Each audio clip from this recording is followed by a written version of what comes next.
Bueno, Gaby, todo tuyo. Bueno, buenas tardes. Yo soy Gabriela Palacio, para el que no me conozca. Bueno, queríamos invitarlos a un nuevo ciclo de historia y viajes con Inés, ya el tercero, que es Tierra de Faraones, un recorrido histórico por el Antiguo Egipto. Bueno, como ya saben, este programa consta de dos partes. Una es un taller dado por Inés, espectacular, ya la conocen. Las clases son virtuales y 2 al mes. Y bueno, después la otra parte es un viaje a Egipto en febrero 2023. Así que bueno, eso primero es esta invitación. Y bueno, ¿por qué elegimos a Egipto? Bueno, Egipto es una civilización muy antigua, de más de 5000 años, que a todos nos hace soñar, que todos alguna vez en la vida hemos deseado ir o conocer, así que, y tiene mucho, mucho por ofrecer, un legado enorme que, bueno, vale la pena conocer. Así que por eso hemos elegido a Egipto, y es una civilización que está viva, que hay descubrimientos a cada rato, que van reescribiendo su historia.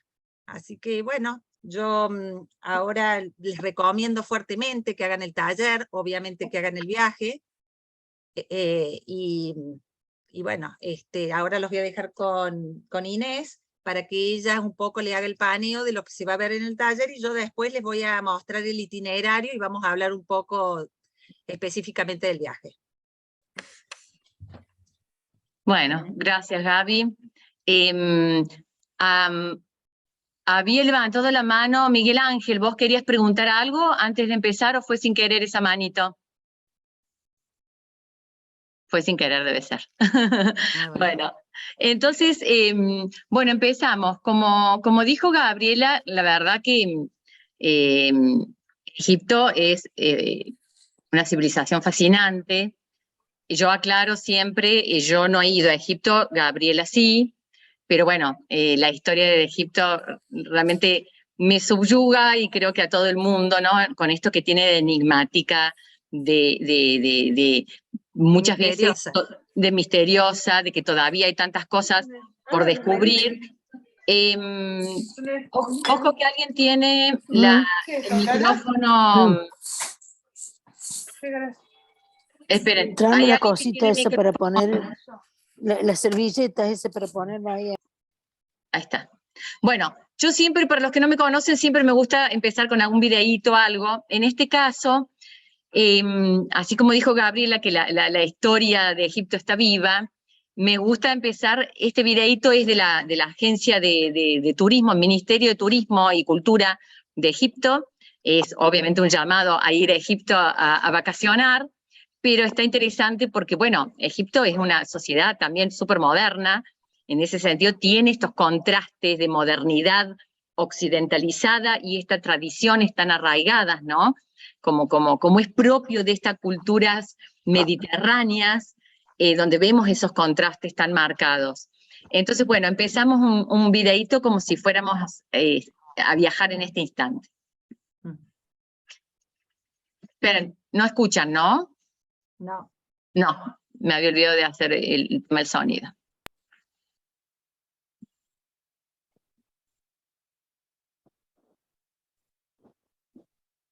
Ahí vamos.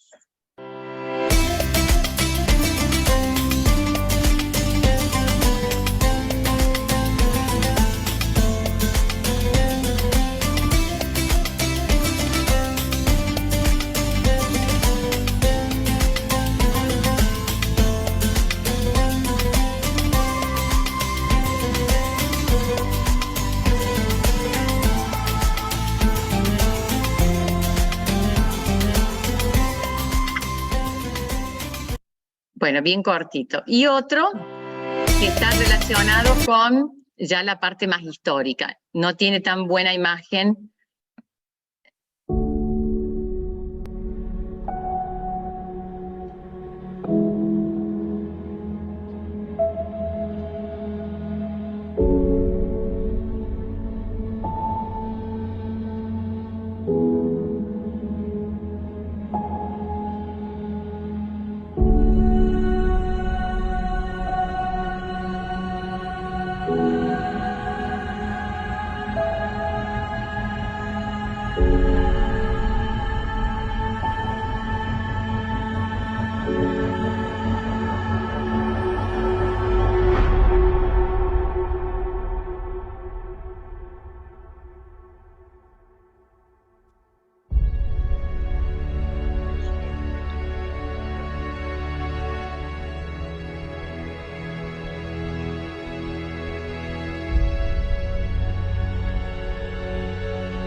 Bueno, lo que voy a hacer ahora, tratar de hacerlo lo más, un paneo por lo que va a ser el taller, ¿no? Entonces el taller va a tener 6 clases. No puedo abrir la...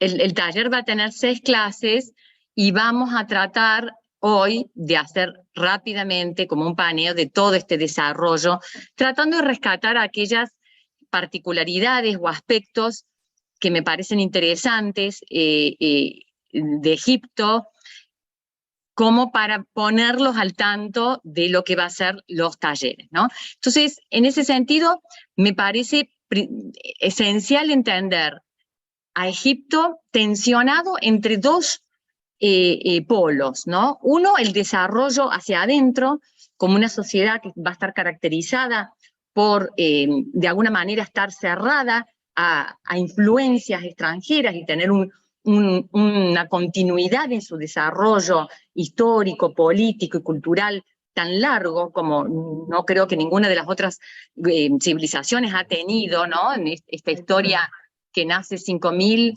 años antes, los primeros desarrollos, hasta recién con el Imperio Romano dominándolo, ¿no?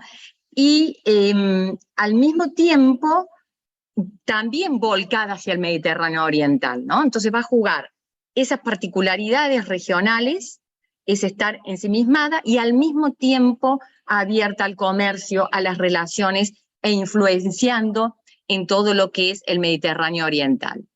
Entonces, por eso es importante ver esta escala de relaciones con el Mediterráneo, con Medio Oriente, y así mismo también hay comercio a larga distancia.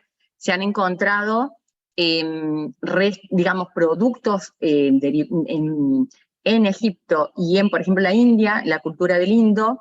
Uy, ¿qué hice? Ahí está. Entonces, este conectarse con el mundo y a su vez estas características geográficas que tenemos acá, este mapita, tan particulares, ¿no? Que este río Nilo es el que va a dar vida a esta civilización, a esta riqueza y esta posibilidad de esa formación estatal política tan interesante y tan distinta. Al mismo tiempo, estas montañas, ¿no? Que están contra el Mar Rojo, el desierto hacia el este, hacia el oeste, perdón, la va a ser de alguna manera aislada de influencias externas y la posibilidad con este río de autosubsistir con una riqueza impresionante a partir del manejo de estos productos agrícolas.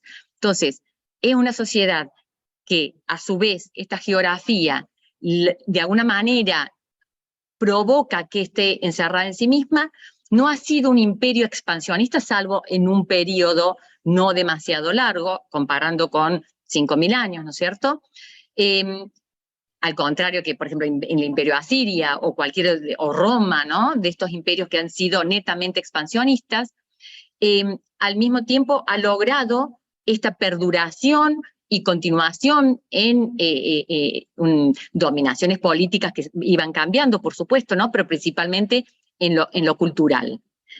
Entonces, para ver algunos ejemplos de esta conexión con el mundo y entenderla también desde esa perspectiva que es tan importante, para entender la importancia de Egipto en el desarrollo de la región, es una de las primeras, junto con Sumeria, por supuesto, en desarrollar la escritura, ¿no? Que eso también es sumamente interesante, es de las primeras en desarrollar una literatura, tanto poética como narrativa, o sea, que tiene una riqueza cultural muy temprana.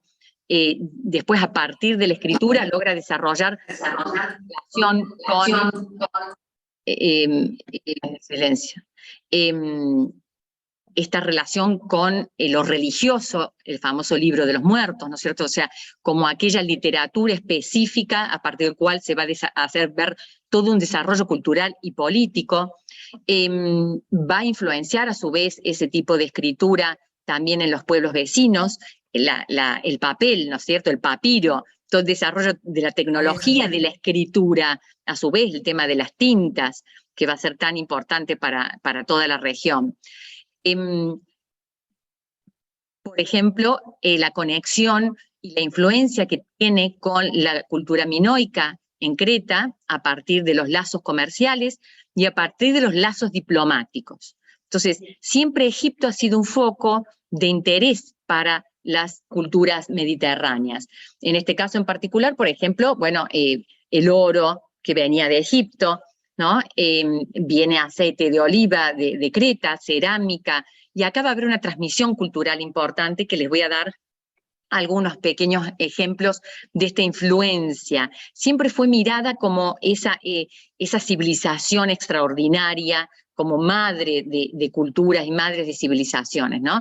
Entonces, ese eje mediterráneo de intercambio comercial también va a tener ver con intercambios de saberes culturales, religiosos, de costumbres, de modas. Ya vamos a ver también, ¿no? Entonces, fíjense, después con la civilización también minoica va a pasar exactamente, con micénica en la península también va a pasar, ¿no? Entonces todos estos lazos comerciales de transporte, lazos diplomáticos que son tan importantes. Y con, por supuesto, con toda la región de Palestina, Fenicia. Recuerden que los griegos y los fenicios se largan al Mediterráneo y van a tener encuentros con Egipto, incluso va a haber colonias, colonia griega en Egipto. Esa influencia, sigue entrando gente, esa influencia, por ejemplo, la podemos ver, estas son otras redes comerciales, ¿no? En el cual Egipto es uno de los nodos de comercio.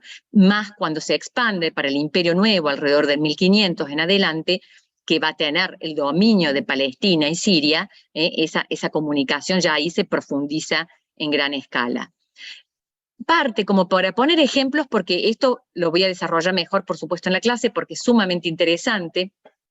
¿Cómo se ve reflejado eso? Me está dando el sol, me tengo que correr del lugar. ¿Cómo se ve reflejado, por ejemplo, tanto en la cultura minoica en Creta, como en Santorini, ¿no? Con Akrotiri, que es ese pueblo que quedó sepultado por la explosión del volcán. Esta figurita que ven acá a la derecha es de Akrotiri, justamente. Esa figura de perfil, de grandes ojos, de la forma también de pintarse los ojos, ¿no? Es propia, tiene la influencia egipcia, con sus diferencias, por supuesto. La figurita acá a la izquierda es el enano Senef y su familia Din, está en el Museo del Cairo. Esta mujer de blanco es propia de las representaciones que tenían los egipcios, la mujer blanca y el hombre en el color real de su piel, ¿no? Y este tema de la mujer blanca va a estar presente hasta en Homero después, mucho tiempo después, ¿no? Como aquellas mujeres aristocráticas de la realeza que están pintadas como son blancas, y específicamente se habla de ellas como blancas, que también va a estar presente en la cultura minoica y en la micénica, ¿no? Entonces, como estas representaciones que tienen que ver por ahí con el estatus, con las diferenciaciones, a través del arte va a estar la influencia egipcia presente, ¿no? A su vez, acá tenemos eso que yo le decía, hasta las modas. En Egipto recuerden que se pelaban, ¿no? De los adultos, mujeres y hombres, y usaban pelucas, salvo cuando eras niño. Entonces acá está el hijo de Ramsés que se dejaba mitad pelado y una coleta, como una colita colgando, y este es egipcio, y acá están también, estas son de Akrotiri, y esto que está en azul es pelada en realidad, con una coleta, y acá que lleva como ofrendas también está pelado con estas coletas. O sea, la influencia en las modas, en las vestimentas, en los usos y costumbres, y acá también lo comparan los especialistas con el tema de la pintura. Acá arriba estas dos, ¿no? También son de Akrotiri, y acá abajo es egipcia. Fíjense las paletas, los colores, las plantas, recuerden, ¿no? El tema de los peces, la naturaleza, que en la cultura minoica es tan importante, como tan suave, tan natural, también presente en Egipto. Fíjense los pájaros, peces, la naturaleza, ¿no? Entonces, son como detalles que les doy para ver la importancia ¿no? de la cultura, del impacto de la cultura egipcia en el mundo mediterráneo, a pesar de que ella en realidad es como bastante, entre comillas, poco permeable a la influencia de las otras culturas, y a pesar de las modificaciones va a permanecer a lo largo del tiempo con una identidad fuerte. Esta otra es la expansión a partir del siglo VIII de los griegos por todo el Mediterráneo, ¿no? Es allí donde van a tener contacto incluso una colonia en Egipto, porque también a Egipto le interesa esto de la comercialización a través de los griegos. Allí, ¿no? Vamos a tener presente a todos los grandes filósofos que se dan una vuelta de estudio, vienen a estudiar a Egipto.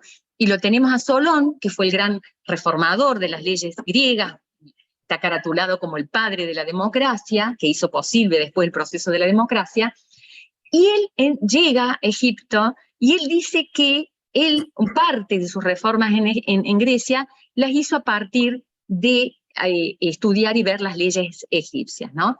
Y después Platón, que también tiene a la sociedad egipcia como madre de esa filosofía quizás griega con influencias, habla en sus libros de que Solón está hablando con un sabio, con un egipcio, con un sacerdote egipcio, y el sacerdote egipcio le dice lo siguiente, ¿no? Para ver este tema, de qué manera los griegos en el siglo VIII, después en el siglo V, que es el apogeo de la cultura clásica griega, ven a Egipto como aquella cultura ya tan antigua que era el ejemplo a seguir, ¿no?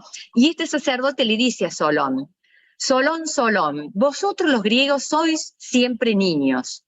Un griego nunca es viejo.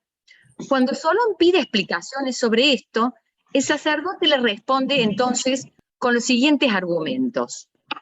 Vosotros los griegos sois jóvenes por vuestra alma, porque en ella no tenéis una opinión antigua que provenga de una vieja tradición, ni de una ciencia trabajada y blanqueada por el tiempo, ¿no? O sea, esta percepción y esta realidad de que los griegos tienen una cultura tan antigua que los lleva a una sabiduría, ¿no? Distinta de la joven Grecia.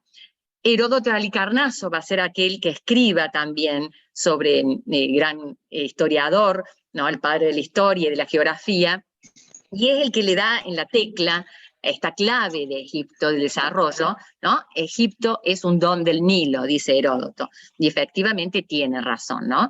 Y al mismo tiempo los griegos y Heródoto lo ven como algo enigmático, impenetrable a su mentalidad, y Heródoto dice, ¿no? Y ellos dicen, Tales de Mileto también viene a Egipto, dice que Egipto es la cuna de la matemática, de la astronomía, de la astrología y también de algunos fundamentos religiosos. Ellos ven, los griegos, en los egipcios la fuente de todo ello, ¿no? Y después también Platón es un gran admirador y habla de que de la filosofía griega está basada también en la filosofía, en algunos temas egipcios. Lo toman, ¿no? Como este Dios, Dios de la sabiduría, de la escritura, se admiran de esta sabiduría. La cosmología, la creación del cosmos, la antropología, el tema de la inmortalidad, ¿no? Y la vida eterna para los egipcios, eso también es para Platón un tema sumamente interesante. Por supuesto también con Roma, que va a expandir también de alguna manera la cultura egipcia, y después el auge del neoplatonismo también se regresa a esa filosofía egipcia. Y el cristianismo en realidad supone un fin, porque fue el fin a partir del dominio del cristianismo y en los años 500 en adelante, que se dan las distintas prohibiciones para las culturas llamadas paganas, al mismo tiempo el cristianismo recibe algunas influencias, aunque sea iconográficas o temáticas, del mundo egipcio. simplemente con algunos ejemplos de esta religión que pervive estos 3000 años, pero tiene influencia afuera. Isis, ¿no? Isis, la diosa que es considerada también diosa madre, la mujer de Osiris, como aquella pareja más central en este panteón egipcio, va a tener un despliegue fenomenal por toda Europa y por todo el mundo oriental. Anubis, aquel dios encargado del paso al más allá y de la momificación, también va a tener una influencia importante, sobre todo en África. Y cuando Alejandro Magno conquiste, ¿no?, toda la dinastía tolemaica, en esta conjunción del helénico y lo egipcio, van a hacer este nuevo dios que es Serapis, que es una mezcla de Osiris, con Júpiter, con algún otro, una mezcla de dioses griegos y egipcios.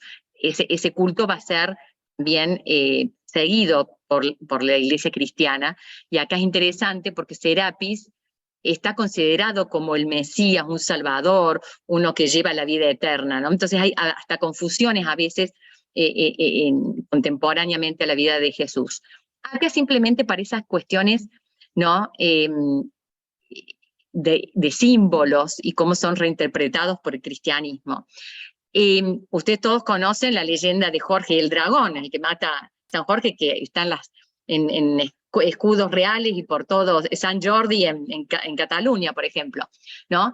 Nace en realidad de una leyenda osiríaca, o sea, una leyenda egipcia, donde Osiris va a ser muerto por su hermano, y el hermano lo despedaza y lo tira por todas partes de Egipto. Entonces Isis, la mujer, lo va rescatando y lo une de nuevo, pero entonces Osiris ya no queda bien y va al mundo de los muertos, y es el dios que está esperando a los muertos para hacer la balanza si van a la vida eterna o no. Horus, que es el hijo de Isis y Osiris, es el que va a vengar a su padre, y es el que lo va a matar a Set. Y en esta pelea, Set, una de las formas que toma es el del cocodrilo. Y entonces esta imagen que ven a la izquierda es Horus matando con una lanza al cocodrilo. La del medio es una interpretación copta. Recuerden, cuando el cristianismo empieza a tener auge, empieza en Egipto, grupos de cristianos son los coptos, son los egipcios que son cristianos, se les denomina coptos. Esos coptos tienen fíjense, a caballo ya, matando el cocodrilo, y también que tiene bastante pinta de Horus, pero ya en términos cristianos. Y eso pasa después a esta última figura, que si bien también tiene una leyenda que está relacionada con Anatolia y la persecución, también tiene lo mismo, fíjense, el dragón y esa figura. Entonces, a pesar de que el cristianismo va a perseguir, obviamente, el paganismo, también está relacionado con algunos símbolos que abreva en Egipto. El otro, similitud, ¿no? Pensemos que la relación del mundo hebreo con Egipto es muy prolongada. Recuerden el Éxodo, o sea, el pueblo hebreo que penetra en Egipto, y después de allí, ¿no?, el tema del Éxodo de Moisés, después la Virgen con el niño van a Egipto porque los persiguen en Herodes. O sea, hay una larga relación de la Biblia y los hebreos con el mundo egipcio.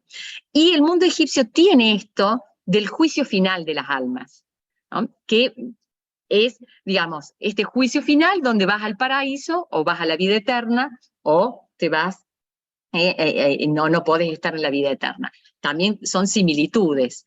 Después, otro aspecto de esta expansión, influencia religiosa, todo lo que ven en verde y en todos los puntitos es Isis, la diosa egipcia, expandiéndose por todo el mundo, a partir de los navegantes, tanto griegos como romanos, que la llevan a el resto de Europa. Entonces, por supuesto, hay metamorfosis, y una de las metamorfosis posibles también es esta de Isis amamantando a Horus, que es antiquísima, y acá la Virgen amamantando al bebé, ¿no? Entonces, a pesar de la persecución a cultos considerados paganos, en las iconografías y en aquellos grandes temas hay algunas conexiones. Esto simplemente para ver, ¿no? Y después la fascinación que tuvo Europa en el desarrollo del tiempo, simplemente para 2, 3 temas, ¿no? Al final, fines del 18, todas las corrientes ilustradas, después las románticas, sobre todo a partir de la Revolución Francesa, todas las logias masónicas que después van creciendo, tienen el tema de Egipto, el ojo, todos los símbolos, ¿no? El ocultismo abreva en este mundo misterioso de Egipto. Y ni hablar Napoleón con la conquista de Egipto, que si bien él vuelve a Europa, se hace el triunfador, en realidad los ingleses y los egipcios lo derrotaron, pero vuelve con la piedra Rosetta. Y no logra volver con objetos, ¿no? Eso es posterior. No logra volver con objetos, pero sí todos estos sabios y científicos que van a Egipto logran escribir todos los libros acerca, ¿no? De los dioses, de la ciencia, de las matemáticas. Entonces, a partir de esos libros y esos textos, ¿no? Se vuelve, digamos, hay una época de apogeo del orientalismo, y a partir de ese momento Egipto se vuelve un punto esencial de toda la intelectualidad europea de allí en más, que necesitan ir a Egipto como un punto importante, ¿no? Y acá lo tenemos a Flaubert, en 1850 va a escribir después de su viaje a Oriente, Egipto, con fotografías ya de Maxime Duchamp, que era un amigo de él, y paralelamente ver la influencia ya de Europa sobre Egipto con la construcción del canal, ¿cómo se llama? El canal de Suez. ¿Cómo logra Egipto tener este desarrollo de civilización tan asombroso, ¿no? Con esta capacidad de organización, de producción económica? Todo, como dijo Heródoto, ¿no? Es un don del Nilo. Y este Nilo, que es uno de los ríos más largos presentes allí, tiene esta particularidad de poder articular de norte a sur, de sur a norte, todo, y dar vida a lo largo de esa costa. Fíjense, ¿no? Este contraste entre el desierto y lo verde, que tiene una característica muy particular el Nilo, es esta, digamos, esta inundación anual que tiene, puede ser anticipada. Entonces, esa gran inundación, que las lluvias empiezan en junio en Etiopía y van bajando, y la máximo pico de inundación es para agosto, donde ahí se derrama, antiguamente, ¿no? Ahora con la presa no, se derramaba y allí dejaba todo este limo y todo que ahora justamente le falta, todo este limo, toda esta abundancia. Entonces eran tierras que hubo todo un proceso de estudio, de anticipación a las crecidas. Sabían cuánta crecida venía y dependiendo de eso era la cantidad de hectáreas que cultivaban. Si sabían que la crecida no iba a ser tan importante, cultivaban menos hectáreas. Y si sabían que la crecida era abundante, cultivaban más hectáreas. Eso hizo falta todo un desarrollo tecnológico, los nilómetros, un Estado que fue el que controló, reguló y logró que esa crecida del Nilo y esa productividad fuera eficiente para desarrollar ese desarrollo económico, patrimonial y político, ¿no? Entonces, esta regularidad del río, sus crecidas, la posibilidad de prever su crecimiento, por lo tanto, se podía prever cuántos impuestos, cuánta cosecha iba a poder ser levantada, cuántas necesidades y cuántos excedentes podían ser guardados, ¿no? Toda esa posibilidad que daba el Nilo, sin tener que invertir en obras extraordinarias, como si necesitaron, por ejemplo, en el Tigris y el Éufrates, o en zonas en Persia, o en zonas más secas, donde se hizo falta obras de infraestructura mucho mayores que los canales simples canales que se hacían acá en el Nilo, ¿no? Entonces, ese Estado pudo crecer a partir de esa organización económica y también desarrolló, por eso puse acá, toda una organización cultural, y la escritura fue un aspecto central en la organización política, económica y en la difusión de la cultura, de la escritura, de la literatura y de la dominación también a partir de ella, ¿no? ¿Y cómo enlazamos este mundo religioso que es central para la vida total en Egipto, ¿no? No se entiende el desarrollo político, ni cultural, ni económico, sin entender el desarrollo de la religión.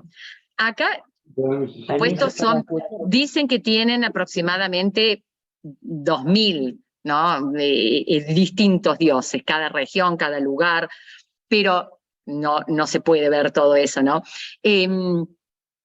Hay dioses centrales, por supuesto. ¿Cuál es acá lo interesante, ese eje importante a tener en cuenta? Es la interrelación de esta religión con la política, que va a tener tanta influencia, o sea, es el fundamento religioso de la política, pero a su vez es el encuentro armonioso entre la religión y la institución sacerdotal y toda la estructura religiosa, y los faraones y la estructura del Estado, que cuando estaban con intereses, digamos, entrecruzados, ahí venían crisis. Y había cambios religiosos, cambios de dioses que dominaban en un contexto y otros dioses que dominaban en otro contexto, y esa relación tan central para explicar el desarrollo político también va a ser fundamental para entender la geografía, el desarrollo espacial de los pueblos en Egipto, en esta geografía sagrada. ¿Por qué geografía sagrada? Ustedes saben que en la costa occidental se entierran a los muertos y los palacios y la vida civil va hacia el este. ¿Por qué? Porque eso tiene un fundamento clarísimo. El muerto, Osiris y la cosmología nacen por el este y mueren por el oeste. Y el paso en la barca de la vida a la muerte, ¿no? que se hacía efectivamente y simbólicamente, tiene que ver con este ir del este al oeste. Entonces, donde se ponía el sol era el lado de los muertos, donde el alma migraba para ver si iba a la vida eterna o no. Por eso todos los muertos están enterrados del lado oeste. Entonces, fíjense algo que parece tan insignificante como una creencia religiosa en el paso del este al oeste, que era el sol, Horus, Osiris o las almas muertas, están relacionadas con un paisaje cultural, una ocupación del espacio, que tiene que también que ver con todo un sistema económico atrás, con mano de obra que construye, con artesanos, con arquitectos, que están atrás de ese paisaje que tiene que ver con lo sagrado. A su vez la organización política, ¿no? Eso también vamos a ver, ahora cuando veamos las distintas etapas, la organización política y la arquitectura y el arte también van a depender de la religión. Ya vamos a ver, por ejemplo, la tipología de la arquitectura varía según si esas dinastías o esos templos están adorando a Ra, el sol, o ¿cómo se llama? Amón, que es el dios de la tierra, del abajo, ¿no? Entonces, eso es esencial para entender el desarrollo de Egipto, esta relación entre religión y la política estatal. Y simplemente, ¿no? Estos dioses, algunos que son los principales, por supuesto que veíamos la leyenda recién, Isis, Osiris, Ra, ¿no? Ra va a estar, todo el imperio antiguo va a adorar a Ra en Memphis, con la capital, ¿no? Después Horus, aquel representante también en la tierra de Osiris, y después otras figuras que son, bueno, Set, que era el hermano gemelo de Ra. Y, por supuesto, el tema de la escritura, la organización religiosa en función de la muerte, ¿no? Este libro de los muertos, vuelvo a reiterar, que tiene impacto hasta patrimonial en la distribución del espacio donde se entierran los muertos, donde están los palacios, ¿no? Y atrás de eso también hay todo el desarrollo de la economía, de los artistas, de la arquitectura. Todo la momificación, todo el mundo egipcio se mueve en torno a la muerte de alguna manera, ¿no? Y la vida, porque no es una muerte que queda en muerte, sino que hay vida eterna, y por eso el gasto social y económico en la momificación, en la construcción de esas pirámides. ¿Por qué se construyen esas pirámides? ¿Por qué se gasta, se invierte como Estado en esto? Por la creencia en la vida eterna y la necesidad de preservar los cuerpos, porque los cuerpos eran parte esencial de la vida en el más allá y la vida eterna, por eso había que preservar el cuerpo. Entonces, este es Anubis, ¿no? el dios que se encarga de la momificación, que cuida a los muertos y al alma muerta en el paso al más allá. Esto es interesantísimo, ¿no? Porque realmente hay una inversión impresionante económica en función a estos ritos, a la construcción de los templos, de los enterramientos, simplemente por una cuestión de creencia religiosa en la vida eterna. Y por supuesto todos los templos, todos los enterramientos, las representaciones gráficas de ese mundo religioso, que a su vez es el fundamento de la política, de la influencia del monarca, del faraón. O sea, el faraón puede imponer su poder porque a su vez es hijo de Ra, es representante de la divinidad. Entonces también la religión funciona como un fundamento de la política, de la función esencial del faraón en esos ritos. Entonces, es fundamento de la dominación política y a su vez influye en todos los aspectos de la vida. Simplemente un recorrido, Egipto tiene, desarrollado por sus mismos historiadores, la diferenciación en dinastías y a la vez en imperios. Entonces, el Egipto predinástico ya se supone que hay una agrupación con agricultura, con desarrollos estatales, pero monarquías separadas en los 5.000 años. Ya hay unificación del Alto y el Bajo Imperio, de todo el territorio, para los 3.000 años, que allí empiezan una época primera y después el Imperio Antiguo, hasta el 2100. Después hay un periodo intermedio donde hay división entre el Bajo y el Alto, otro imperio medio, en el 2000, que hay una unificación de Egipto. Entonces son ciclos de unificación, centralización y de descentralización, relacionados muchos de ellos con luchas de poder entre las castas sacerdotales que asumen mucho poder de un determinado dios y los faraones que no quieren perder el poder y el control. Después, el Imperio Nuevo, que ese es el más famoso, el de la dinastía 19-18, es Tutankamón, después los Ramsés, ¿no? Esas que son esas figuras más importantes, es el de la expansión sobre Medio Oriente, y después del Imperio Nuevo viene una época de decadencia, y ya hay una larga decadencia donde vienen los asirios, los persas, finalmente Alejandro Magno y los romanos. Sin embargo, a pesar de venir los sirios, los persas y los griegos, ellos asumen la cultura egipcia, se convierten en faraones.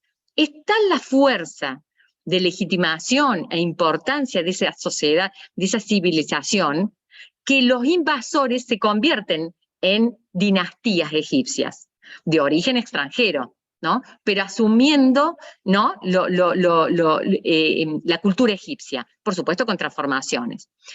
Esas distintos, el primer momento va a ser Memphis, la capital, en el Imperio Antiguo, y allí tenemos las pirámides, ¿no? Saqqara, la primera pirámide escalonada, y después las pirámides de la meseta de Gizeh, que va a ser la de Keops, Kefren y Miserino. El segundo momento, que va a ser el Imperio Medio y el Imperio Nuevo, del apogeo, ¿no? Teniendo este espacio en el medio de ambos, va a ser el desarrollo de capital Tebas, ¿no? Que va a estar más cerca de lo que es Nubia, que también van a dominar. Nubia tenía aportes muy importantes de oro y de otros productos. Entonces, todo Tebas, ¿no? Lo que es Luxor, Karnak, todo el Valle de los Reyes, la Valle de las Reinas, donde son los enterramientos, y todos los templos, ¿no? Y de Abu Simbel, y todos los palacios van a ser del Imperio Medio y del Imperio Nuevo. Acá también tenemos algunos de estos, ¿no? El Hashetub, que va a ser la primera faraona mujer, Abu Simbel, y los distintos palacios que vamos a ir viendo. ¿Cómo impacta este desarrollo de arquitectura, de este legado arquitectónico, según el dios al que se adora? La primera arquitectura funeraria era las mastabas, ¿no? Estos simples desarrollos de tipo pirámides truncadas bajas. Son todavía dinastías que no están muy asentadas ni poderosas. Cuando la capital se traslade a Memphis y se empiece a adorar a Horus, el sol, a Ra, perdón, al sol, que también está representado a veces como Horus, a Ra, ahí suben las pirámides. Se aspira a llegar a lo alto, ¿no? Y acá empieza la primer pirámide, Zoser, que es la pirámide escalonada, que es una acumulación de las mastabas. Entonces, esto es práctica y error, no hay nada de milagros. Fueron largos cientos de años que los ingenieros, los arquitectos, estudiaron cómo construir pirámides, ¿no? Y tenían la mano de obra y la riqueza, los excedentes para poder hacerlo. Entonces, esta pirámide escalonada de Zoser, que fue el gran fundador, digamos, de aparte imponer la autoridad del monarca, eso impacta. La pirámide representa el poder del faraón, ¿no? Llegando al cielo y conectándose con el dios Sol. Memphis, alrededor del 3100, ¿no? Va a ser fundada. Al principio hay una dinastía que lo sigue al dios Ta, y después va a ser Ra. Y acá tenemos un alumno, me facilitó las fotos de su viaje, que ya durante el taller las voy a seguir usando, con la pirámide de Zoser. Y después ya pasamos a las pirámides de Gizeh, donde ya hubo aprendizaje de cómo hacer efectivamente pirámides a partir de los materiales que tenían las piedras calizas, todo. Egipto tuvo esa suerte también. ¿Por qué perduran las pirámides? Además de porque están bien hechas, porque tuvieron material a mano para poder hacerlos. Pensemos en los sigurat, en la zona de Irak-Irán, que eran de adobe. Obviamente eso no pervive tanto como la piedra, ¿no? Entonces, ya estas pirámides, donde van de mayor a menor, la más antigua es la más alta, estas son de las reinas. Hay cientos de pirámides, no son solo estas, ¿no? Y cada pirámide iba acompañada por dos templos, uno cerca de la pirámide y otro lejos, cerca del río. Esto es importante porque en esos templos eran los lugares donde se llevaban el tributo a los muertos. Recuerden que los muertos viven, entonces hay que llevarles alimento, ofrendas, ropa y demás, ¿no? Y acá está la famosa esfinge, que, bueno, los esfinges ellos no les decían esfinge, esto fue un término de los griegos. Se supone que hay una discusión, digamos, quién la construye, pero bueno, es paralela a la pirámide de Kefren, hecha con la misma piedra que estaba allí, ¿no? Cortada sobre la piedra. Ya para el Imperio Nuevo se mudan entonces Tebas. Y en Tebas el dios ya no va a ser Ra, va a ser Amón. Amón es el dios de las profundidades, es el dios que vive abajo, no es el dios sol. Y ese dios que vive abajo, el equivalente en arquitectura, Amón, ¿no? Que se termina transformando casi como en el único dios. Es tan fuerte el culto a Amón que incluso se lo va a asociar a Ra, Amón, Ra, ¿no? En algún momento se van a unificar. Eso tienen los dioses egipcios, pueden tomar diversas formas y diversas características. Amón-Ra ¿Cuál es la tipología de arquitectura, además de los grandes templos? El hipogeo, las tumbas subterráneas, cavadas en la roca directamente, y allá tenemos todo el Valle de los Reyes y el Valle de las Reinas. Entonces, este dios que pertenece al submundo, le va a corresponder una tipología de arquitectura correspondiente. Este imperio nuevo, principalmente, es el que a su vez se expande hacia el exterior, ¿no? Entonces, la influencia, poder egipcio va a estar en su apogeo. Por eso también la influencia y el poder de esta casta sacerdotal. Pensemos que atrás de cada templo que existen ofrendas, tienen tierras, y es una casta sacerdotal que acumula poder. Y entonces va a entrar en periodos en confrontación con la acumulación de poder de los faraones.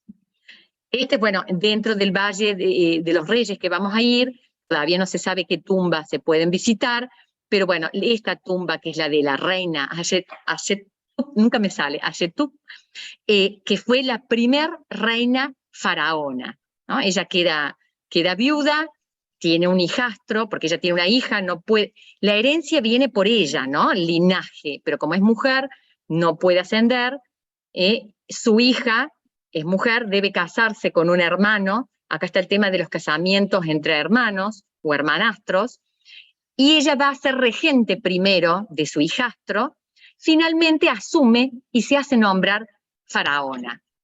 Y después, que cuando ella muere, su hijastro va a subir al trono. Entonces ella tiene perdón, que estoy justamente queriendo admitir alumnos. Entonces ella se convierte en faraona y gobierna mucho tiempo, muy acertadamente, y gana guerras exteriores, es una faraona increíble. Y este es el enterramiento de ella. Incluso su hijastro, después cuando fue faraón, se construye al lado algo mucho más chiquito, ni siquiera queriéndola opacar a ella, ¿no? Y ella, su nieto, va a ser aquel de este reformador religioso que algunos hablan de monoteísmo, pero en realidad no es monoteísmo, que cambia el culto. Y acá viene esa lucha de poder entre la casta sacerdotal de Amón y el poder del rey, ¿no? Entonces, Akenatón se convierte que cambien el nombre a Akenatón porque era con Amón, no con Atón. Van a poner con Nefertiti, la famosa Nefertiti, que es su mujer, a Atón, que es el disco solar, como única figura principal, como adoración. Y hay una guerra abierta con toda la casta sacerdotal de Amón, y hay una guerra civil. Entonces, muda su capital y cierra templos dedicados a Amón, y ahí hay una guerra civil que realmente la población también que adoraba a Amón se pone en contra de este monarca, y finalmente cuando muere, su hijo, Tutankamón, no va a seguir, porque es menor de edad todavía, no va a seguir con el culto a Atón. Entonces allí muere esta experiencia de cambiar a un casi monoteísmo, pero que en realidad no lo era, y vuelve y gana esta guerra, la casta sacerdotal de Amón. Y entonces, bueno, Tutankamón, que es un faraón muy enfermizo, termina también muriendo muy jovencito, y asume su suegro, en realidad, y allí ya entra en decadencia esta dinastía. Bueno, este es el tesoro de Tutankamón, por supuesto, pongo algunas pocas fotos. Este desarrollo realmente es el ejemplo de este desarrollo extraordinario, ¿no? Del arte, de la iconografía, del trabajo exquisito, de las joyerías, ¿no? Realmente es impresionante. Y después, digamos, están los templos civiles del lado oeste. Acá está Luxor, con por supuesto, estos templos se van modificando a lo largo de las dinastías, ¿no? Y acá está Ramsés II. Ramsés II tiene mucho marketing. En realidad es un faraón que no le va tan bien en sus luchas con el exterior, contra el imperio hitita, y va perdiendo territorio en el exterior, pero tiene mucho marketing interno. Y sobre todo él se hace construir mucho Abu Simbel, mucha escultura, mucha estatua. Y esta es su mujer, Nefertari, Nefertari, que tiene una de las tumbas más lindas también en el Valle de las Reinas, ¿no? Entonces los pongo como ejemplos de aquellos hipogeos, tumbas tanto de reinas como de reyes, y toda el arte atrás. Bueno, esta es de Ramsés IV, fíjense, también es una belleza esta tumba, enteramente, por supuesto, con todos, la escritura del Libro de los Muertos, todas las iconografías, todos, el paso, porque necesita el muerto toda esa iconografía para pasar las pruebas, para ganarse e ir al más allá. Toda esta dinastía cae con la invasión de los pueblos del mar, que no le hacen tanto daño a Egipto como destruyen Micenas, destruyen el estado hitita, o sea, realmente estos pueblos del mar hacen un caos en todo el Mediterráneo oriental y en todos los grandes imperios. En Egipto conquistan el bajo imperio, pero queda después, y Ramsés III logra echarlos a los pueblos del mar. Acá hay, supuesto, en los templos que están todas las batallas ganadas y demás, están estos pueblos del mar que son echados por Ramsés III, y retorna la vida política. Vida política que lo vamos a hacer cortito para que si no, Gabriela no va a tener tiempo. Hay una lenta decadencia y ya invade a Siria, ¿no? Ese imperio expansionista toma el control de Egipto. Sin embargo, vuelvo a reiterar, nunca se pierde la presencia del faraón, se convierten en faraones extranjeros, igual los persas. Hay dominio, pero hay una pervivencia de esta simbología, esta cultura egipcia que logra ser tan importante. Y acá, Alejandro Magno, nombrándose faraón también, y a la muerte allá en Persépolis de Alejandro Magno, ¿no? Se divide ese imperio y va a quedar para Egipto. Bueno, hay una lucha, por supuesto, entre los generales herederos de Alejandro Magno, y queda Egipto con la dinastía tolemaica, que va a ser la última dinastía de Egipto, que va a haber este sincretismo de alguna manera entre el helenismo, ¿no? Entre la cultura griega y la cultura egipcia, y finalmente, la última, acá puse a Liz Taylor en la famosa película vieja, creo que con Richard Burton,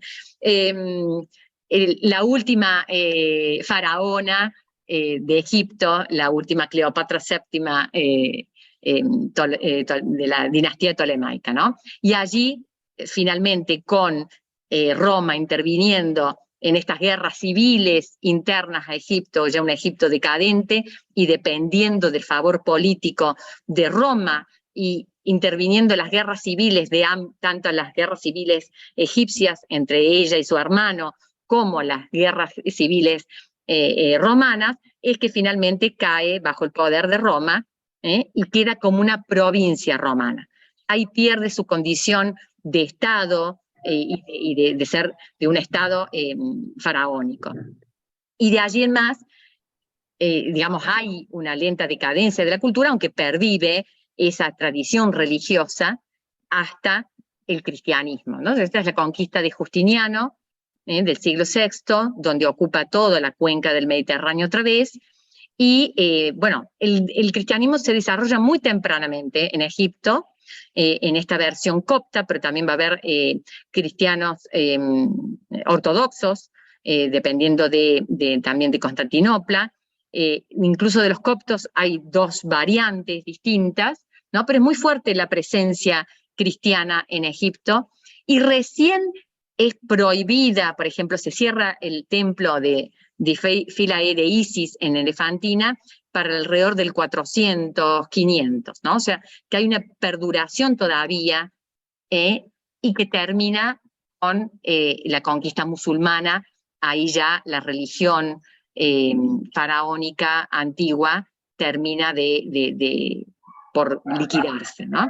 Entonces, bueno, con eso terminamos ese recorrido histórico, y la dejo muy, muy así panorámico para entender esta grandiosidad de la civilización y de la perduración de la civilización egipcia. Y ahora Gabriela les va a hablar del itinerario y vamos a seguir viendo fotos. Estos temas van a ser desarrollados en profundidad, ¿no? O sea, toda la importancia de lo religioso, de la cultura, la pintura, la escultura, ¿no? Todo esto que está en profundidad en el taller. Así que todos los que no quieran viajar están igualmente invitados a participar del taller si les interesa. Gabriela, todo tuyo.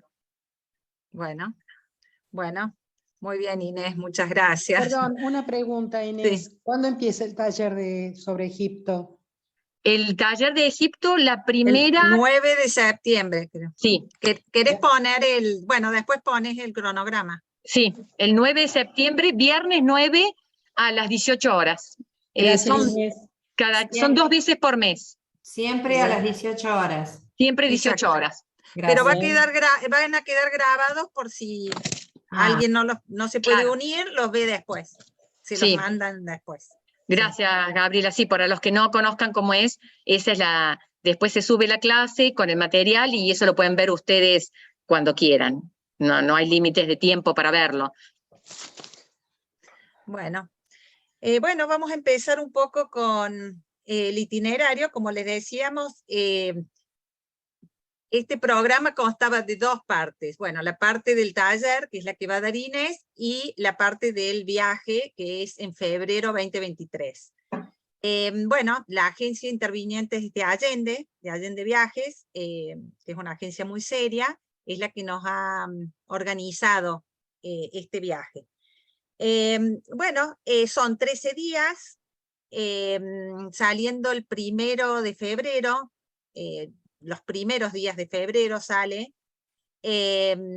Todavía el tema del aéreo, hasta que no tengamos el grupo y se haga el bloqueo, no sabemos. Se ha hablado que puede ser Ethiopian, pero también puede ser Iberia, puede ser Lufthansa, depende. O sea, cuando hagamos la reserva, la más conveniente es la que vamos a tomar, no solo en precio, sino en comodidad, en tiempo y conveniencia de todos. El primer día, entonces yo voy a hablar del terrestre, propiamente dicho. El primer día se llega al Cairo, ahí sale la madrugada, pero en realidad no se sabe el horario. Eso era si se iba por Ethiopian, pero no es nada seguro. Se llega al aeropuerto, ahí los recibe alguien, un guía, y los lleva a hacer la visa. La visa se hace en el lugar. Y la visa con los pasaportes se pone y se los llevan al hotel a dormir, si se llega de noche, ¿no? Al otro día se los busca y se va a las pirámides, así, de primer impacto se va a las pirámides y es algo que los va a dejar mudos, porque es muy impresionante ver esos moles. Y es de una de las 7 maravillas de la antigüedad, y que la única que está en pie, o sea que imagínense. Ahí hay una posibilidad de entrar a la pirámide de Keops, pero eso con un costo extra la saqué, iba a estar incluida, pero hay mucha gente que por el tema claustrofobia o calor, no quiere entrar. Es una pirámide que hay una rampa que uno se toma de las manos y tiene que entrar un poco inclinado para abajo, una rampa que es como de 2 cuadras o 1 cuadra y media, más o menos. Así que eso hay posibilidad de entrar, pero es libre. A la tarde se va a Saqqara, que es esta pirámide escalonada que les habló Inés, es la primera pirámide, la pirámide más antigua, y a la ciudad de Memphis, que es la capital del Imperio Antiguo. Puse al revés, están al revés, la puse primero esta, bueno. Sí. No importa. Después uno se va al hotel a descansar. Yo le decía a Inés que el Cairo vive de noche. El Cairo es una ciudad increíble, de 20 millones de habitantes, con una vida impresionante, vive de noche. Entonces está muy bueno salir a cenar en alguna terraza con vista a las pirámides.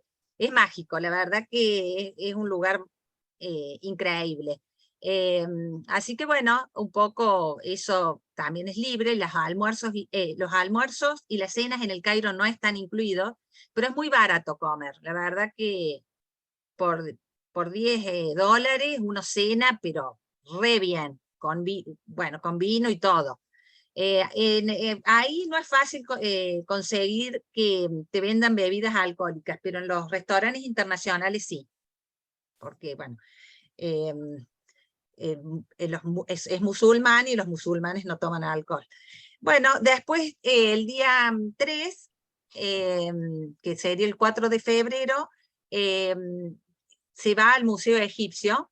Acá, ojalá, dicen, me han dicho, que el nuevo Museo Egipcio, no sé si saben, se está haciendo un museo faraónico para albergar toda la cantidad de riquezas y colecciones que tiene el Museo Egipcio, que uno cuando entra, no sé, bueno, la gente que ha estado, se da cuenta que está todo un poco así apiñado, desordenado, porque no hay lugar para exhibir la cantidad de cosas lindas que hay. Entonces, bueno, creo que sí vamos a tener suerte, porque me han dicho que lo abren en noviembre del 2022, que justo coincide con los 100 años del descubrimiento de la tumba de Tutankamón.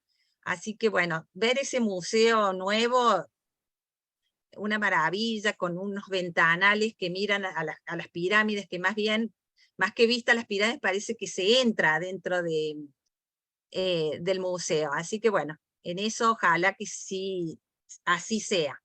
Bueno, después a la tarde se va a la ciudadela de Saladino, que bueno, que queda en la parte histórica, en el centro histórico del Cairo.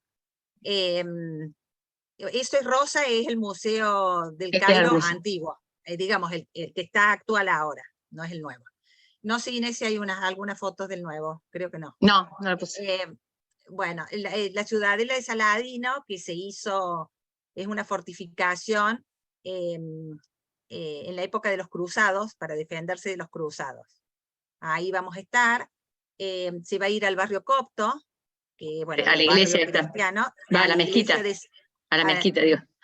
sí, a la mezquita de Alabastro. Esta es la mezquita de Alabastro, que esa le hizo Mohamed Ali, mucho posterior a Saladino, es más o menos del 1800. Y después se va a ir al barrio copto, que se puede entrar a San Sergio, que es ahí donde estuvo la Sagrada Familia escondida cuando tuvo que huir a Egipto, y el barrio musulmán. También, bueno, acá está el mercado, que ahí, bueno, se van a perder en cosas impresionantes, souvenirs, hay de todo. Algodón, un algodón espectacular, lámparas, eso sí, tienen que regatear, pelearse con los vendedores un rato y bueno, van a conseguir un buen precio. Estas son unas de las terrazas ahí que se puede comer.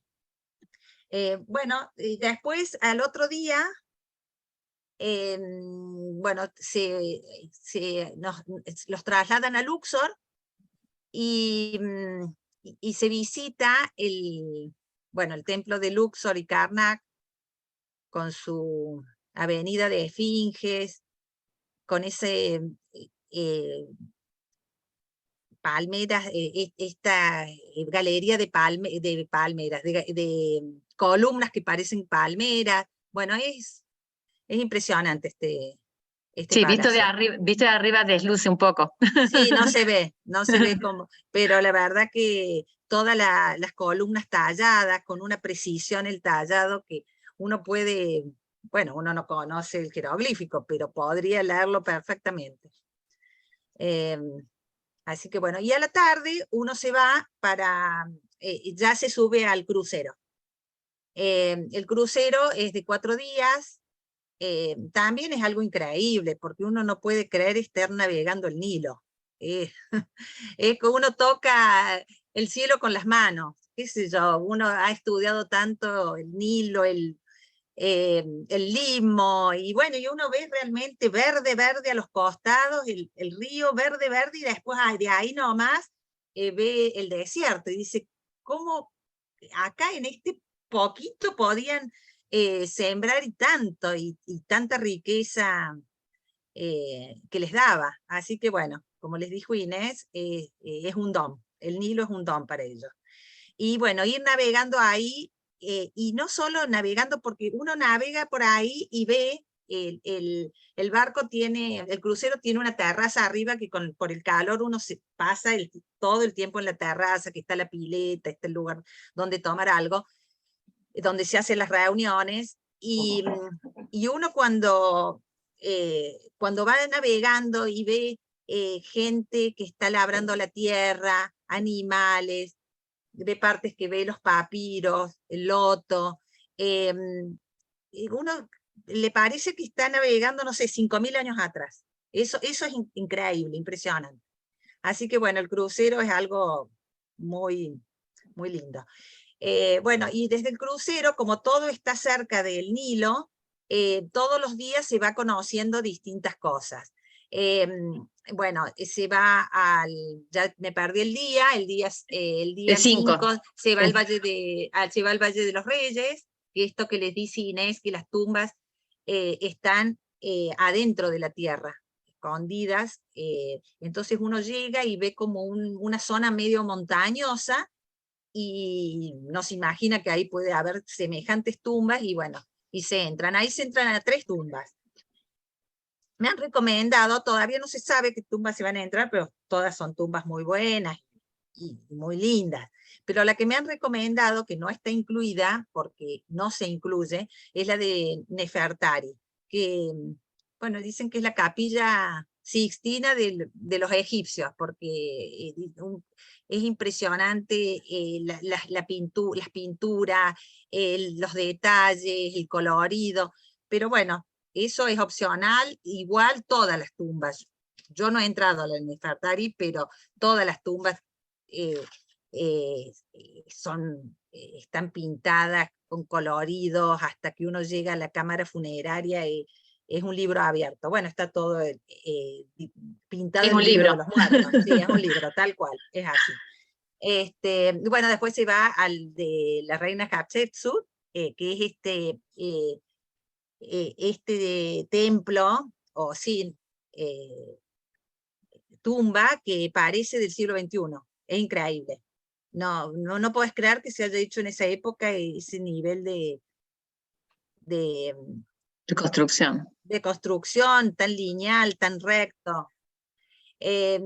Bueno, por supuesto, todas las noches uno vuelve al barco, no tan tarde, porque el calor es abrasador, se conoce temprano a la mañana, y un poco uno está relajado y navegando. Al otro día, bueno, hay otro templo que en Edfu, el templo de Edfu, que es a Horus. Que es a Horus, sí. Y después el de el dios cocodrilo Sobek, Konombo, que para ellos el cocodrilo es un dios. Incluso a mí me habían dicho, Inés, que los cocodrilos los consideraban sagrados porque ellos dejaban sus crías o sus huevos a la altura hasta donde iba a crecer el Nilo. Entonces ellos tenían un parámetro ahí, pero bueno, vaya a saber si es real. Bueno, al otro día, ya llegando a Asuán, se hace un paseo por una faluca, que es los típicos veleros antiguos egipcios, y bueno, se da una vuelta por la isla Elefantina, y se ve el mausoleo de Aga Khan. A ver, más o menos, ¿querés ubicar en el mapa dónde estamos? ¿Cómo es el recorrido que hicimos? Tenías uno que va No, tenía nada más. Bueno, Esta es la dale. presa. Acá está Bueno, y donde se la conoce, isla, ahí está la isla Elefantina. Eso es lo que se hace ahí. exacto, Eso es lo que sí, se hace en la la vuelta Faluca. por la Faluca. Y la presa de Asuán también se conoce, que Pero este es el templo de este es el templo Isis. de Philae. El templo de Isis, de Philae, que es una maravilla. Este es el mausoleo de Aga Khan. Y el mausoleo de Aga Khan, exacto.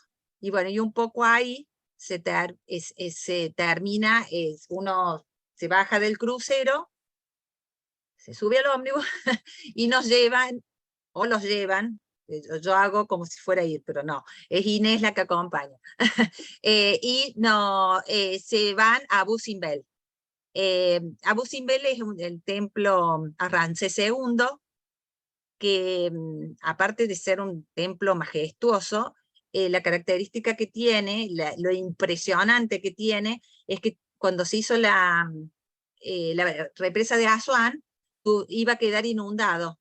Entonces, antes de que se inunde, pidieron ayuda a todo el mundo y lo cuadricularon, lo cortaron en pedazos y lo treparon 200 metros más arriba. Esto está tallado en la montaña. Entonces lo treparon. Claro, la montaña es artificial también. Tuvieron que hacer la montaña artificial para hicieron, colocarlo. Y lo colocaron ahí. Pero lo más increíble de todo es que adentro de Abu Simbel hay sentados 4 dioses. El cuarto es el dios de la oscuridad. Y cuando, claro, y cuando él estaba, cuando Abu Simbel estaba en el lugar inicial, que hicieron los antiguos, a Amón, en el equinoccio de otoño, entraba la luz, alumbraba a los otros 3 y a Amón no. Y bueno, eso era el gran desafío, que al subirlo 200 metros, al trasladarlo, esto siguiera siendo así. Y lo lograron, se logró que siga en el equinoccio de octubre, que Amón quede oscuro. Así que bueno, increíble. Esto es como era en realidad, así pintado. No era con pintura, como las estatuas griegas y todo el mundo antiguo. Sí. Se va al otro, bueno, perdón, se entra también al de Nefertari. Sí, se entra también en el de Nefertari, a los dos. Bueno, después, en Abu Simbel lo único que hay es ese templo. Uno va a ver ese templo. Y de ahí se regresa a Asuán y se vuela al Cairo. Se duerme esa noche en el Cairo, que yo le decía a Inés que estaba bueno que pueden ir al Museo de las Civilizaciones, o bueno, ven qué hacen ahí en el Cairo, o irse al mercado a comprar algunas cosas.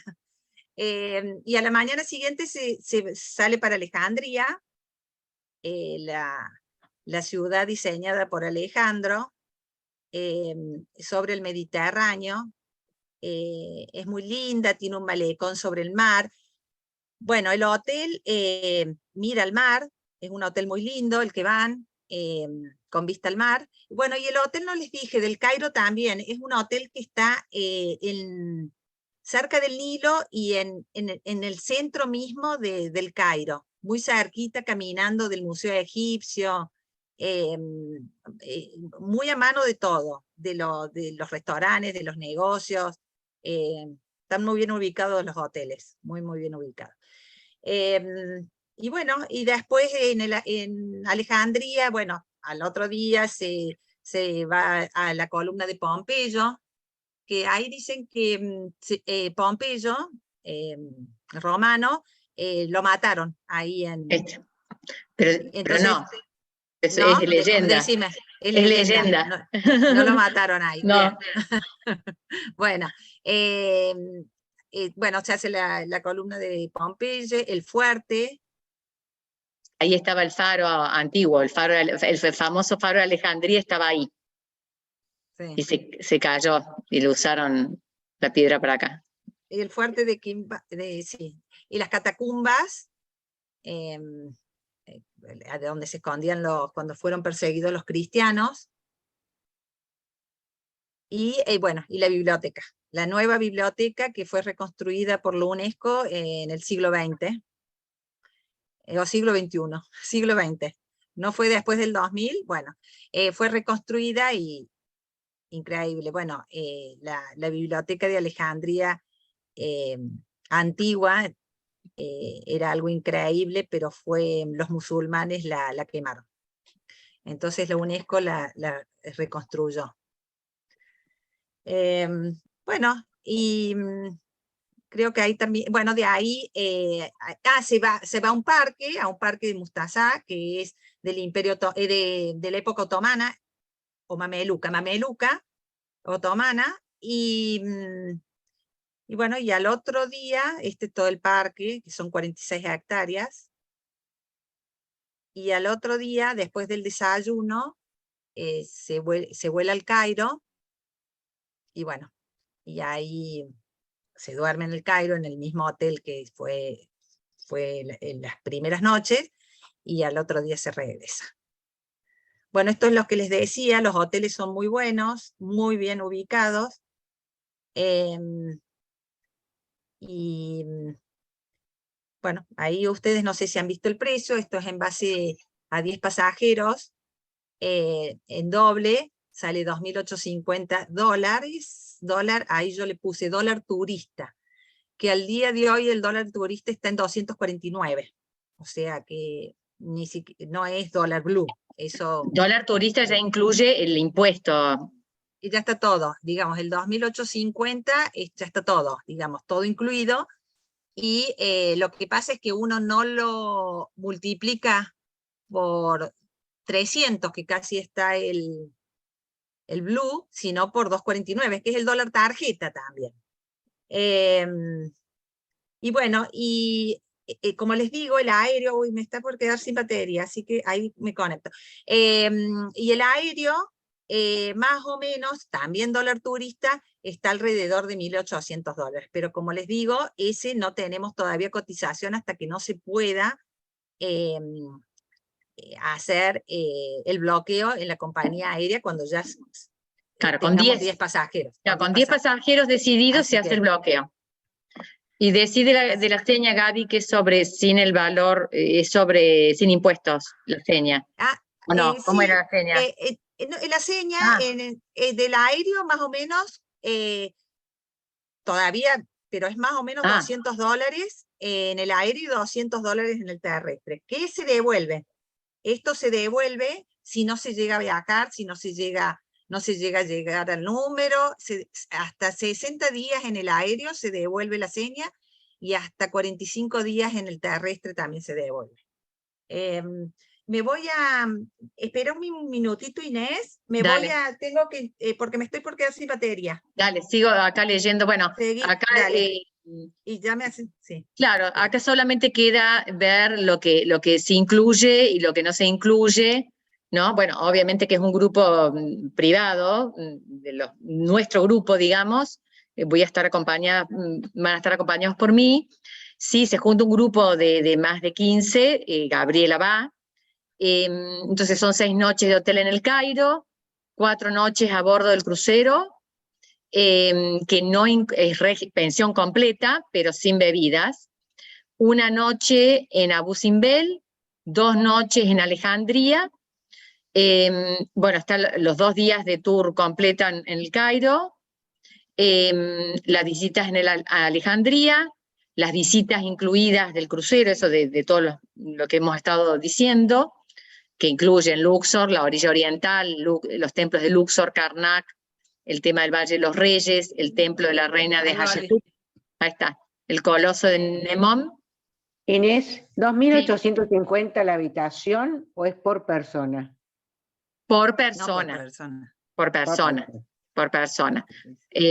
Ahí single son esto no, ahí si al que quiera ir single son 670 más. 70. Recuerden, es siempre dólar turista, sí. Turista que ya tiene el 75% y que se devuelve el 45%, ¿no es cierto? Bueno, esa es otra. El 45%, que antes era el 35%, hay que hacer un trámite en el AFIP y se devuelve al año siguiente. ese Sí. 45%. O sea que también eso es tentador. ¿Qué costo tiene el pasaje aéreo entonces? Que iría aparte de los Y el 2.850. pasaje aéreo, una vez que se haga el bloqueo, vamos a tener el precio real, pero es alrededor de 1.800 Bien, turista. bien. Que si Blue sería 1.500, una cosa así. O sea que va a ser $4.500 más o menos entre una cosa y la otra.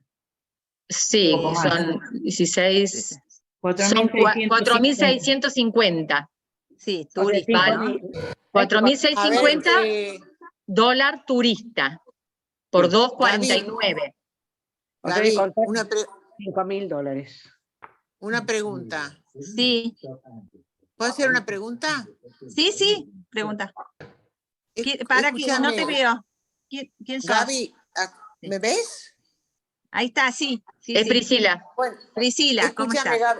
Gaby, yo que tengo, por ejemplo, a ver, que no alcanzo a entender, ¿no? Tengo el billete dólar, suponete, guardado. Sí.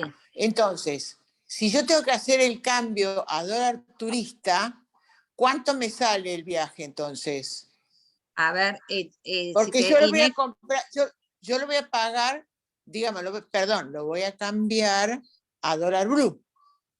claro, vos tenés guardado el dólar billete, está bien. Pero como en la agencia de viajes se paga con pesos, a través de, sí, de Ah. Claro, por transferencia o eso. llevarle la plata allá, vos al dólar tenés que pedirle a alguien o ir a algún lugar a cambiarlo Claro. y pagar en pesos. Si vos, por ejemplo, cambias los dólares a 300, te termina saliendo, te tendría que sacar la cuenta. En vez de 2.850, te terminaría saliendo en... Un poco A ver. menos. Después yo saco la cuenta, no te preocupes. Pero Claro, te bueno, sale menos. te sale menos. O sea, Claro, por eso, esa era mi pregunta. Sí, claro, Sí. claro. Conviene. Perfecto. Sí, Bueno, re después- conviene, claro. no Total. sé si me Sí, sí. entendieron. Sí. Quedó No, sí, claro sí. eso. Clarísimo. Gracias, Gaby. Claro. ¿Y cómo es que te devuelven si uno paga en pesos? No siempre se paga en pesos porque las agencias ya no pueden recibir dólares, siempre es en pesos, con Ah. todas estas nuevas disposiciones. Bien. La agencia te va a dar un recibo y vos con ese recibo haces un trámite en el AFIP a través de la página de la AFIP. Sí, en el Sidari. Ahí hay una opción de Ujú. pedir la devolución de eso, y bueno, y al año siguiente, creo que se hace en abril, te hacen la devolución del 45%, no de solo esto, de todo lo que vos pagaste con tarjeta en el exterior. Sí, Ay, sí. no me digas. Todo. Sí, mira. sí, Y lo hacían antes también en el otro gobierno. claro. En Sí, el en el mismo Sidarismo gobierno. pones y después En el otro te devuelven al año siguiente, como vos dices. Una Exacto. No, pregunta. en la época de cuando Perdón. Cristina era presidenta, ahí también se hizo. Después con Perdón, Macri no, Gaby. y ahora sí. Pero digo, en el caso ¿qué conviene más para pagar nuestras cosas allá? Ya sea las bebidas, la entrada a otros lugares que no están incluidos, o las compras y demás, ¿nos conviene más con tarjeta de crédito o con billete dólar? Con En este tarjeta. momento con tarjeta de crédito. Con tarjeta. Ajá. Sí. Bien. Hay que ver cómo Gracias. está funcionando. Yo sé de gente que ha estado en Estados Unidos que ha tenido algún problema para usar la tarjeta. No sé Claro. por qué. Ah. Será Y, porque el o sea, hay turismo- que llevar plata de todos modos. La Está todo la incluido. devolución por parte de la FIP anda, no es tan así. Es muy difícil. Sí, si no estás inscrita en la AFIP, no te van a devolver. No, y aunque estés no. inscrita, después te queda una inspección, así que no te conviene. Bueno, Perdón, una pregunta. ¿Los 2.850 de la habitación es por los 13 días? sí, todo es, Perfecto. digamos, sin el aéreo, todo incluido. Y lo que no está Perfecto. incluido, que justo yo me vine a cargar la compu, que leyó Inés, son algunas cositas, la entrada si vas a entrar a Kiops, los almuerzos en comidas. el Cairo, no todas, en el Cairo, los almuerzos y las cenas. ¿Vos Y tenés después, una idea más o menos de todo cuánto incluido. puede salir con las comidas incluidas, un aproximado? Y mira, yo ahí estuve viendo que una cena en el Cairo te puede salir $10. Bien. Como ¿Barato? máximo. Sí, es muy barato. Y un almuerzo, $5. Bien, sí. Tengo otra pregunta. En febrero, ¿qué temperatura hace? Eso. Hace ¿Es verano calor. allá en febrero? Hace 20 no, es grados. invierno. Perdón, Pero 20 grados hace- dicen, más o menos. sí, pero máxima. hace calor, pero no hace calor insoportable. O sea, es Eh, invierno entonces en febrero. Sí, Claro, Es pero- invierno, pero por la zona, porque está en la parte sur, va con la nuestra, con la No, latitud, no. todo eso. No, yo me no, metí, no, me metí, decía 20 grados máxima, más o menos. Sí, una Te buena decís, Jorge, temperatura. vos es estuviste, temporada. Sí. Yo estuve en el mes de marzo, ahora hace 4 meses, 5 meses, Ah, y la temperatura en el mes de marzo es templado pero no cálido. Ningún día más allá de los 25 grados y prácticamente con un pequeño abrigo había que estar siempre. Y Bien. la cubierta del buque para el crucero no se la podía usar porque estaba muy fresco. Claro, Entonces, por eso preguntaba. eso mira. es decir, recién el calor empieza, a mediados de abril, empieza el calor a ser importante. ¿Puedo hacer una Bien. pregunta? sí, ¿Uno puede el regreso modificar y pasar por otro lado? ¿O hay que hacer ida y vuelta con el aéreo que ustedes proponen? Mira, tenés dos alternativas. O salir todos juntos y volver, que estos son 10 pasajeros. Con 10 pasajeros podés bloquear un grupo y salen y vuelven todos juntos con Inés. O podés decir, yo no tomo ese bloqueo de ese aéreo y voy individual. O sea, sacás tu vuelo individual, que lo podés hacer, por supuesto, en la agencia, pero tenés que estar el día en el hotel, el día que sale la excursión, o el Sí, día antes. se puede ser individual en el mismo vuelo también, pero individual. Ah, sí, también, por supuesto. No, pero yo creía que vos querías hacer Ir a irte otro lado. antes o irte después, No, volver yo después. me iría a ver a mis nietos. claro, No, aprovechás. sí se puede, perfectamente. Sí, yo también quiero saber con seguridad de eso. Uno puede adquirir el paquete sin el vuelo y uno se junta en el Cairo Exacto. volando desde otro destino. Sí, es así. Es así. Si son más de 10, que vos dices, Sí, sí. ¿Quién es Susana? No, Verónica. Ah, Verónica. La SIM-card o lo que sea, ¿está incluido también? Bueno, el ASISCAR no está incluido porque mucha gente lo tiene por las tarjetas de crédito. Entonces, pero más o menos el ASISCAR puede salir $150. 150 oficial. A esto no se le cargan los impuestos. Otra pregunta. Aclaro un poco lo de los impuestos. Eso que se devuelve al año siguiente es para ganancias. No creo que te devuelvan plata, sino que te lo descuentan si vos pagás ganancias. Crédito fiscal. Si no pagas ganancias, no te devuelven nada. No, yo lo he averiguado porque yo también creía que era así y averigüé para esta reunión para informarles que se devuelve haciendo un trámite, se devuelve en una cuenta a través de un CBU. Sí, pero es muy difícil, Gabriela, es muy difícil que te lo devuelvan. Yo trabajaba en la FIP y te hacen una inspección tremenda a ver si tenés vos todo bien. O sea que, bueno, no por eso a nadie, yo no lo pido, así. Y yo quiero también.